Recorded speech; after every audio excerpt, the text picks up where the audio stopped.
this is a far bigger win than we even expected, all five. And that's something that's really something. And not only is it all five, it's all five, whether it's 60 or just about 60, and even I see one up there at 66 and 67. And you have to remember, and I say this all the time to the pundits, I love the pundits, but I say it all the time, there are three people. When you crack 60, and as we did last week with our great city and our great state of New York, when you crack 60 with three people, that's very hard to do. In fact, I think Chris can tell you, if you crack 60 with two people, that's called a massive landslide. But we have three. And, you know, some strange things have happened. Last night it was very strange when I watched this group get together. That was a strange moment. I got a call at 11 o'clock, and we talked, and I said, I think that's a good thing because it shows weakness, it shows ineffectiveness, it shows failing campaigns. It's collusion. In business, they put you in jail for collusion. In politics, you're allowed to get away with it. But it really is. I thought it was a very weak signal. And the Republican Party needs something much different than that. We'll be going to, we'll be going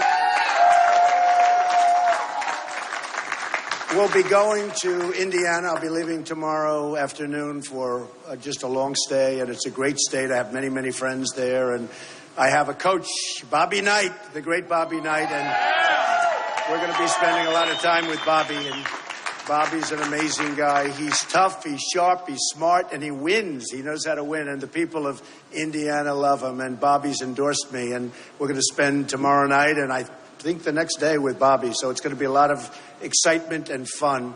And that's called the gold standard for Indiana. I would say Bobby Knight has to be the gold standard. And we have so many other people that have endorsed us there, so that'll be great. So we'll start in the afternoon, and we're going to be spending numerous days in Indiana, and it's going to be something really, really special. So I want to thank the media. The media has really covered me very fair for the last 2 hours.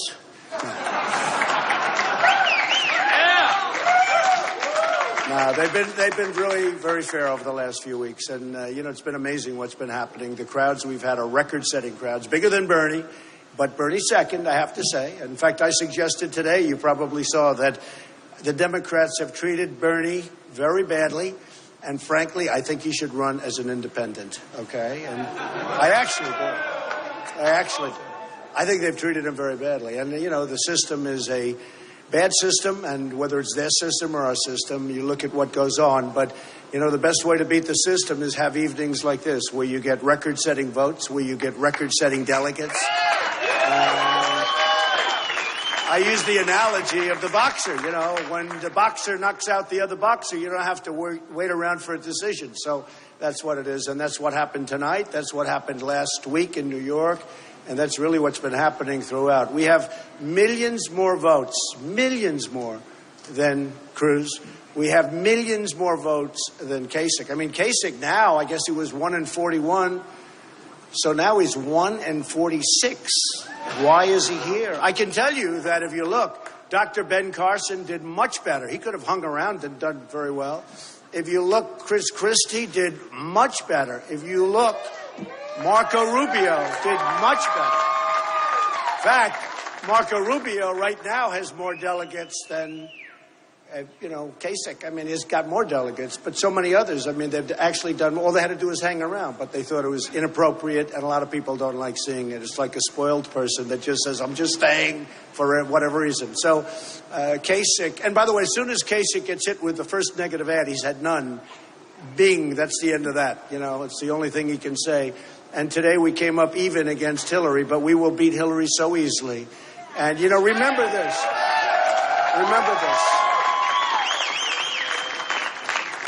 I was not going to run, according to everybody, and I ran. I was not going to sign Form A, which basically you sign your life away, and I signed Form A. And then everybody started saying, wow. And then we put in financials. The financials were phenomenal, far better, a little bit like this evening, far better than even people thought. Great financials. I built a great company with the help of my sons and my daughters, and with the help of my family, frankly. It's been great. But we built a great, great company, and that was good. And then everybody said again, well, he's just going to have a good time for a couple of weeks. He's enjoying it. And very shortly, we went to #1 over a 3 or 4 week period. And we've been there ever since. We've been #1 ever since. And again, millions of more votes, hundreds of more delegates. And I think this one is maybe the biggest of them all. I mean, New York last week at almost 62% was incredible, far better than what people thought. They said if you could break 50, again, with 3 people, it's very hard to break 50. We hit almost 62%, picked up so many delegates. Last week we had 95 delegates in New York State, New York City, the whole thing added up to 95. We picked up almost every single one of them. It was an amazing victory. But this one's a diverse victory. I mean, you go Rhode Island, and you go Maryland, and you go Connecticut, and you go Pennsylvania, and you go, I mean, the whole thing, Delaware. And every one of them was conclusive, and every state is so different. I mean, it's so different. I think one of the greats was when you look at almost 50% in Massachusetts and almost 50% in the state of Alabama. Now, that's pretty different, but we have all across the board. And I think we're going to do really well in Washington State. I think we're going to do amazingly well in Oregon and every place we're going to. I mean, we're going to be fighting hard. New Mexico, we're going to be fighting really hard. And I think that Governor Kasich and Senator Cruz have really, really hurt themselves with a faulty deal that was defaulted on before they even started. Because Kasich said, well, what do you mean? Aren't they going to vote for me in Indiana? Well, I said, I thought they just made that deal. So what it is politicians all talk, no action. They can't get it done, and they certainly can't straighten out our country because we're going to bring back jobs. We're going to take care of our military. We're going to be doing so many things. And to me, especially over the last 2 weeks, because I traveled New York State, and I went to Syracuse and Poughkeepsie and Rome, this Rome, our Rome, New York, as opposed to there's another Rome out there someplace. But we went to Rome, New York, and we went to the island, Bethpage, and just every place we went, manufacturing down 40 and 45% and even more. And then we go to Pennsylvania and we see the same thing. You look at what's happening with steel and you look at what's happening in so many other industries. And I'd get statisticians to give me numbers. And before I leave all the time, give me the numbers. And every single place I go is a disaster. Manufacturing down 40, 45, 55, 60% sometimes in a relatively short period of time. Our jobs are being sucked away from our country. And we're not going to let it happen anymore, folks. We're going to make it very, very difficult to do that. And when companies want to leave this country, our great country, and they want to lay off all of these people that in many cases helped build the country, there will be consequences for that company to pay. When they think they're going to make their product and send it in, no taxes through a very weak border, which, by the way, our border will be very, very strong, and we will build the wall. Just remember I said it, okay? But when they think they're going to send their product right through this weak border and they're going to pay no tax and have absolutely no consequence for what they did, it's not going to happen that way. And you know what's going to happen? When we do that, all of a sudden companies are going to say, I'm staying in Syracuse, and I'm staying in Pennsylvania, and I'm staying in Maryland. And I want to thank the people of Maryland. They've been so incredible. We had some rallies all over. But we had some rallies in Maryland and Pennsylvania that were absolutely unbelievable. Yesterday in Pennsylvania, we were in an arena that was like Madison Square Garden. They turned away thousands and thousands of people. Unfortunately, the press never reports that. They always show my face. They go like this. I said, does anybody ever want to show this arena that's got tens of thousands of people in it? But they don't do that. But that's okay because I'll at least explain it to you. But we're going to have our country back. We're going to make America great again. And I just want to tell you, for the 5 states, I am so honored. This was, to me, our biggest night because it shows such diversity. So, thank you very much. And we will take some questions. Yes, CBS.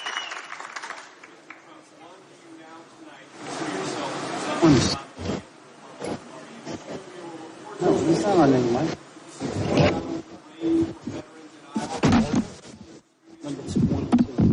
Yeah, it's all been, well, I don't know what the final number is, but the money we raised for veterans has been mostly distributed. and we're looking for some other really worthy places to distribute the final amounts. But for the most part, it has been distributed. We raised millions of dollars. Yes, go ahead. Take Super Bowls. I consider myself the presumptive nominee, absolutely. I mean, I feel well. Honestly, Senator Cruz and Governor Kasich should really get out of this. They have no path to victory. They have no path to victory. Honestly, they should get out of the race, and we should heal the Republican Party, bring the Republican Party together. And I'm a unifier. I unify people. That's how I did it in business. I mean, I unify people. We will have people that are backing this party and backing my candidacy that you folks will not even believe. We're going to have such unity. Now, I'm not saying everybody, because some people have gone too far over the edge, but we will have people backing the party and backing the presidency, and we're going to win, and we're going to beat Hillary Clinton, and it's not even going to be hard.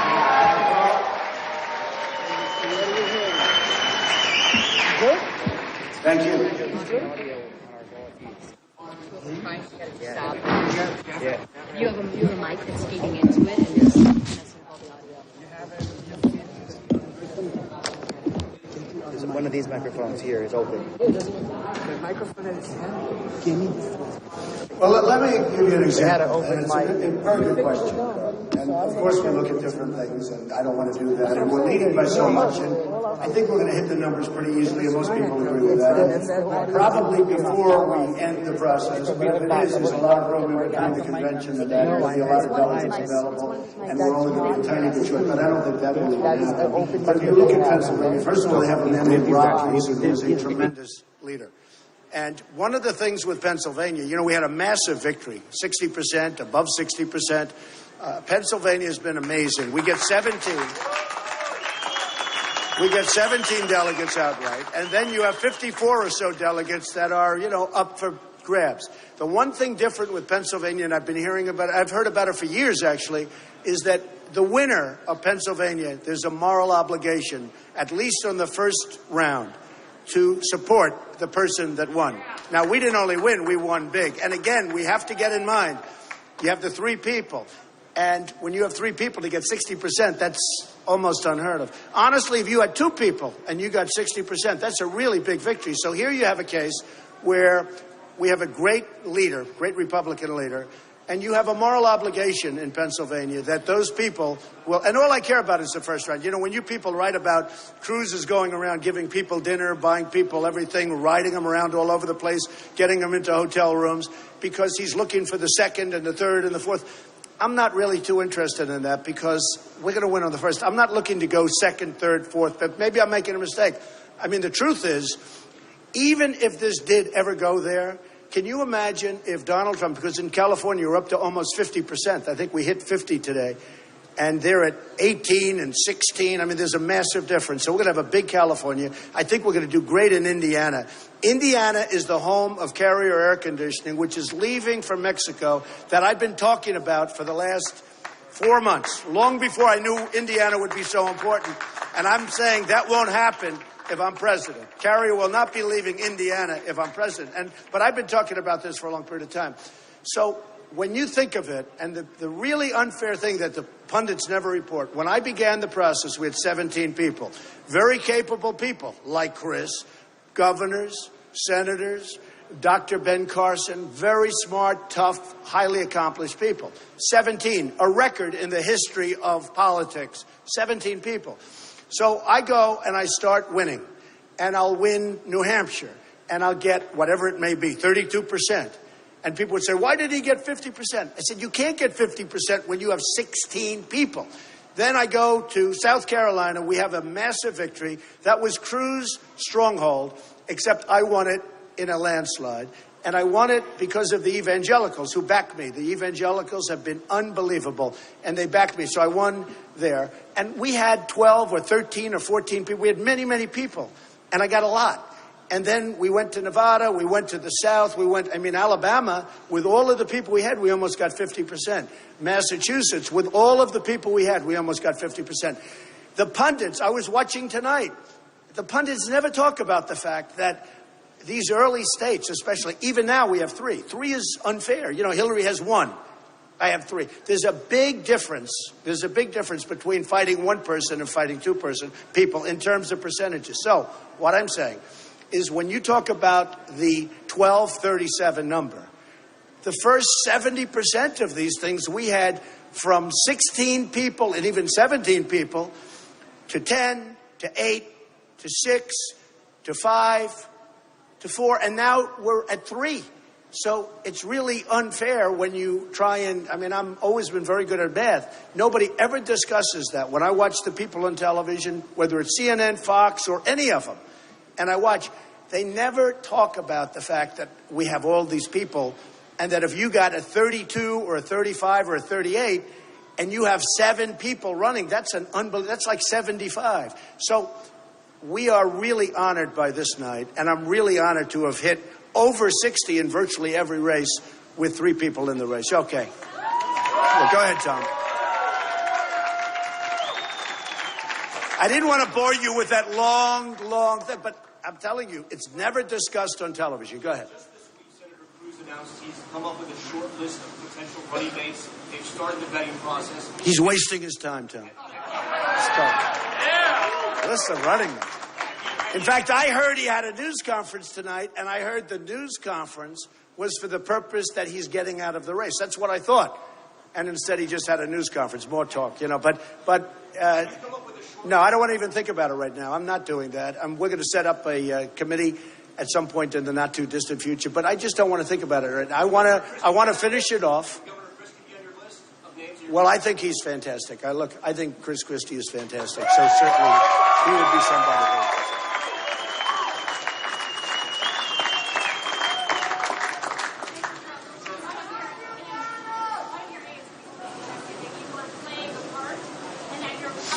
No, I am me. You know, it's interesting, Sarah. I hear that, you know, he'll be presidential, he'll be not presidential, he'll do this. It's very easy to be presidential.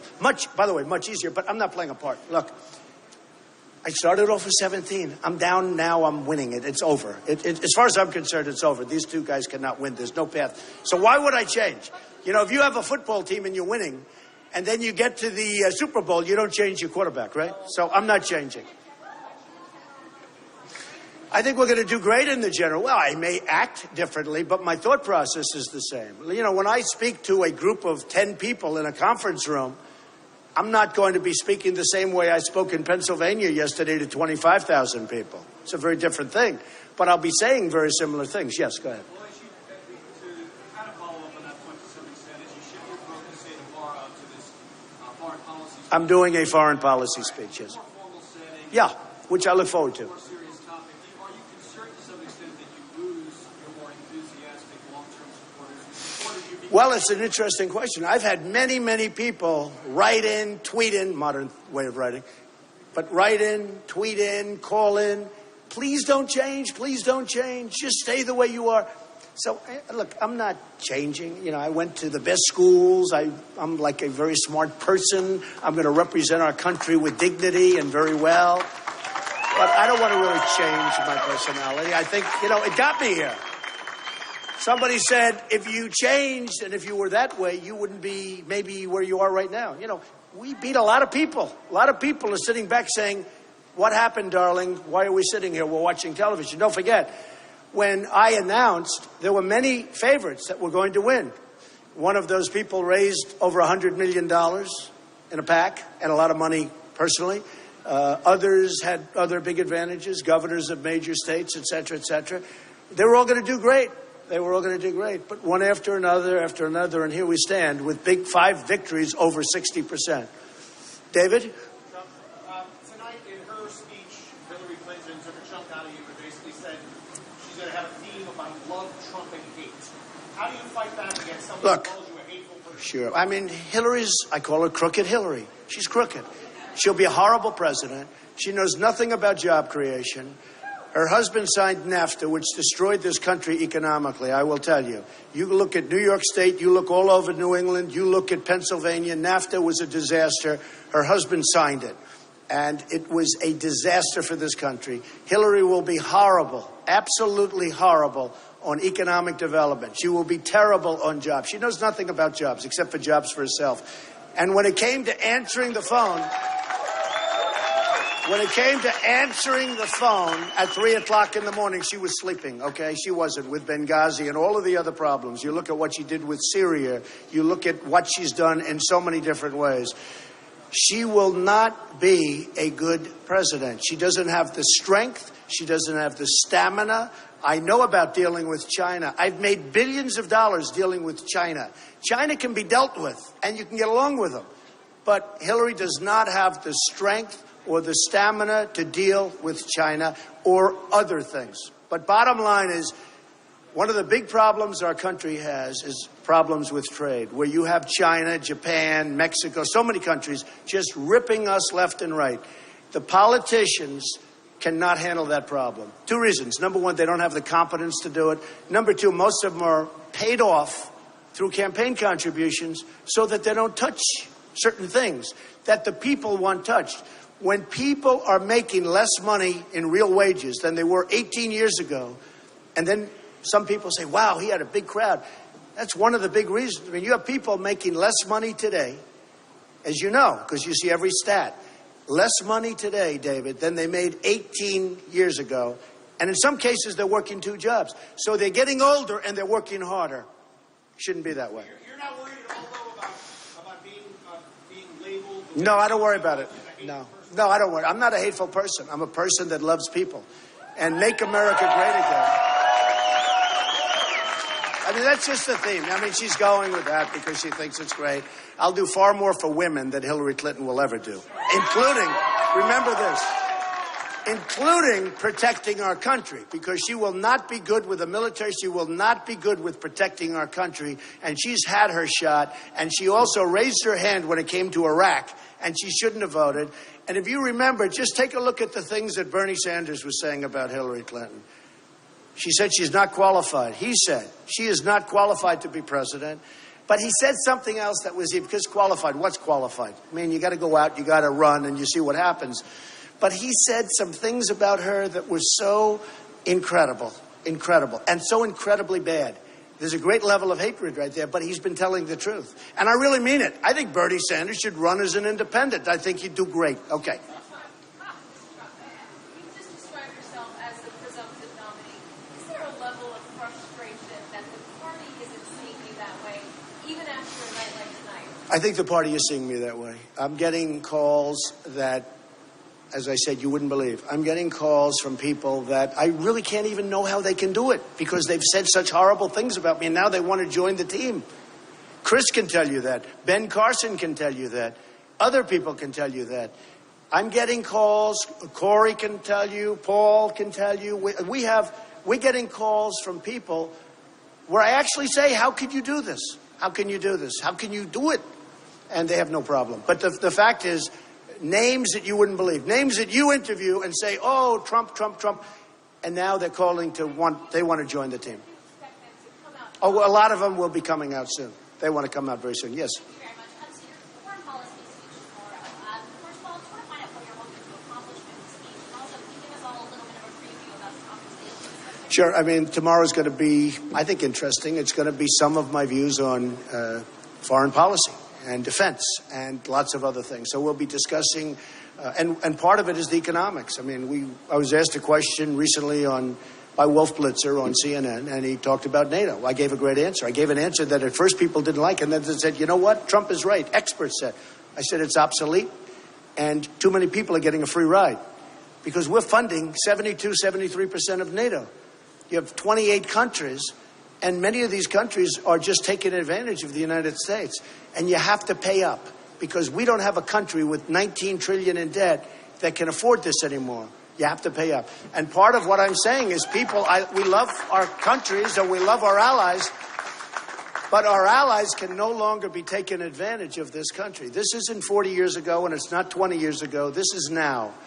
And we have to rebuild our infrastructure. We have to rebuild our country. We have to get rid of ISIS, or we have to get rid of them fast. Our military is totally depleted. We have to build it up. It's going to be the cheapest thing we can do. And a lot of great things are going to happen. We're going to make America great again. But that sounds a lot like what you talked about when you're on the stuff with your rally. Should we expect a lot of that? Or No, you're going to really hear different things. Yeah, very. I'll never change one thing. You know what I will never change? Make America great again. I will never change. That's one thing.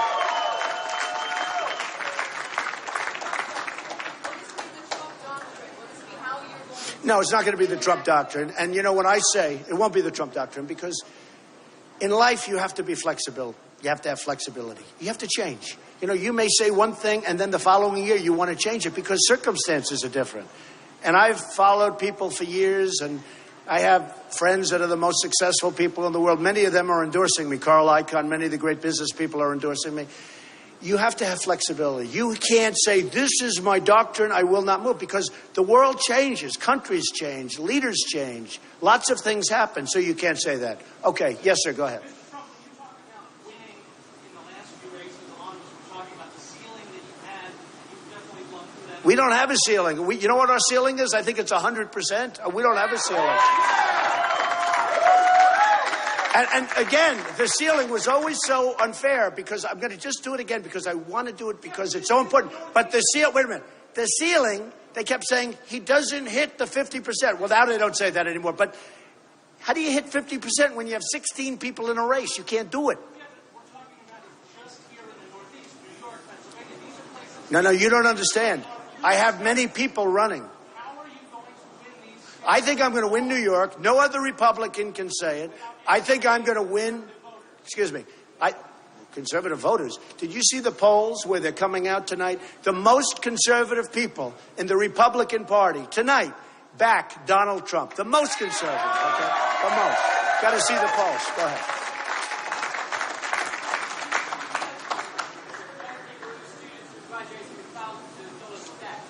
Yeah, debt is the single biggest question I'm getting, student debt. And we're going to work on that. We're going to make it much different.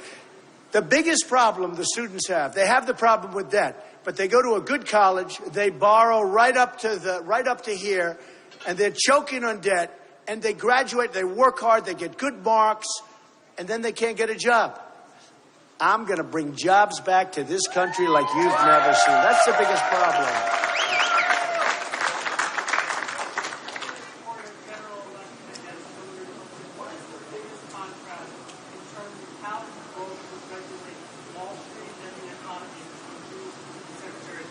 Well, we have a lot of contrasts in terms of jobs. We have a lot of contrasts in terms of how I would handle Wall Street. Look, Hillary Clinton is funded by Wall Street, folks. I mean, she's going to get the nomination unless she gets herself indicted with respect to what's happening with the emails, okay? What I don't understand, you look at what's happened to so many other people, and they went through hell. Their lives have been destroyed for doing less than what Hillary Clinton did. What she did is an outrage. It's an absolute criminal outrage. And for her to be able to run as a Democrat, that's why maybe Bernie Sanders isn't finished. But the only way you can say that is if something happens to her. She's being protected by the Democrats because what she did, and I see it, and whether I read about it in the papers or I watch it with experts, legal experts on television, virtually every single one of them said what she did is a criminal act, and what she did is a very, very dangerous thing for our country. And yet here she is running for president. So I think that Hillary, honestly, she's a flawed candidate, and I think she's going to be easy to beat. I think she's going to be much easier to beat than most of the 16 people that I competed with just recently. Go ahead.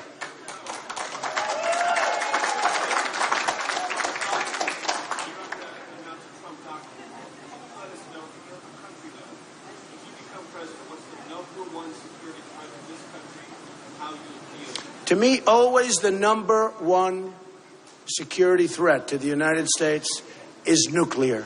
That's our biggest threat. It's our biggest risk, the power of weaponry. And we have to be unbelievably careful. The single biggest, it is not global warming. President Obama said the biggest threat to our country is global warming. That's called give me a break, okay? The biggest threat to our country is nuclear. And we cannot let Iran get a nuclear weapon. We're going to do something where we'll have a real partnership with China. You know, we have a lot of power over China. China has rebuilt itself by making a fortune over us. China has power, tremendous power, over North Korea. We have to be very vigilant on North Korea. We cannot let this guy go much further. And China should handle that problem. China can handle that problem very easily. They say they can't, but they're toying with us, okay? They're toying with us. We have a lot of power. We're going to have a great relationship with China. We're going to have a great relationship with Putin and Russia. But let me tell you, China has a lot of power over North Korea, a tremendous amount of power. They just refuse to use it, and they refuse to talk about it, and they're toying with us. And right now, they don't respect us. They don't respect our president. And because of that, they're getting away with murder. And this guy is getting away with murder. What's going to happen is, and something very important to me and to a lot of other people, but very, very important to me, is nuclear weaponry. That is your single biggest threat in the world today. Go ahead, Tom.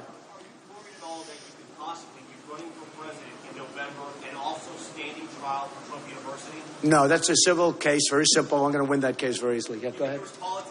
Go ahead, Sarah, go ahead.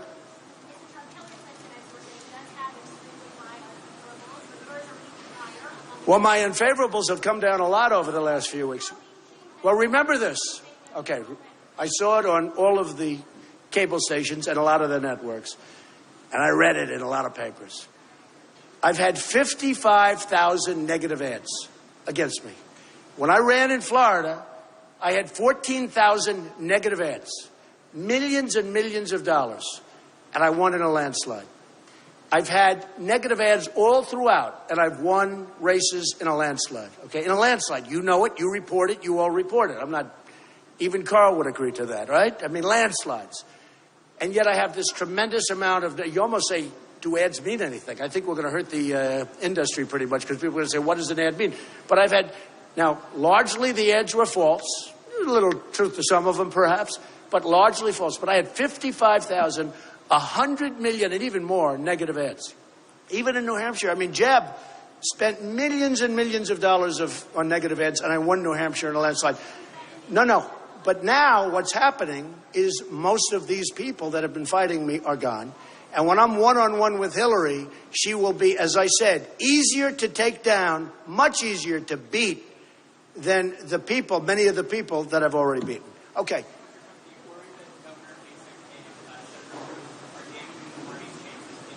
Well, I think they're hurting the party because, again, they have no path, zero path to victory. And we're going to win on the first ballot. We don't look for the delegates on number 2, 3, 4, 5 ballot. And here's what I say. Let's assume it did go beyond the first ballot. And let's assume you're Reince, who's a very good man, head of RNC. Reince Priebus. And let's say, oh, well, Trump was 12 short, or 15 delegates short, or 25 short, but 500 more than Cruz, and far more than that ahead of Kasich.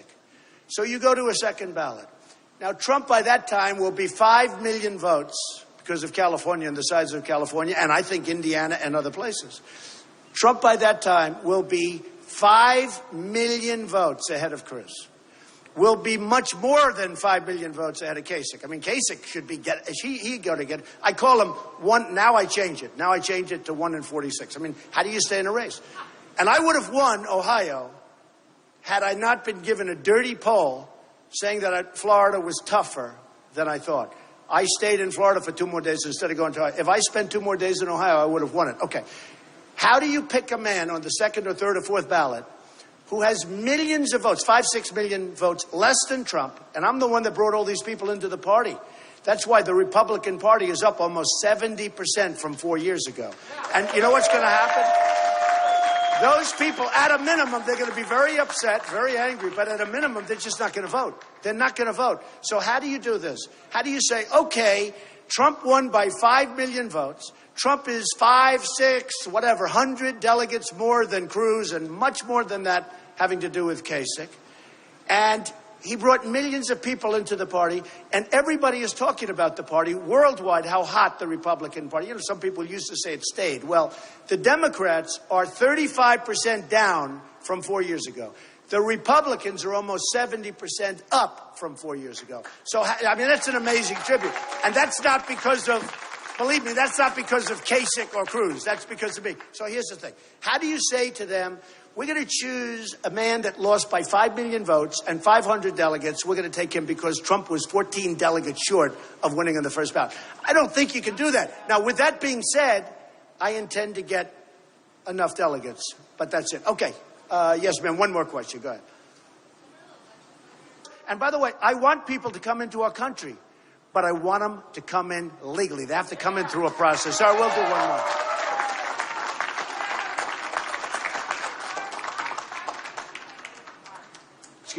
Excuse me? Well, I think the only card she has is the woman's card. She's got nothing else going. And frankly, if Hillary Clinton were a man, I don't think she'd get 5% of the vote. The only thing she's got going is the woman's card. And the beautiful thing is, women don't like her, okay? And look how well I did with women tonight. Okay. So, ladies and gentlemen, thank you. Thank you very much. I appreciate it. Thank you.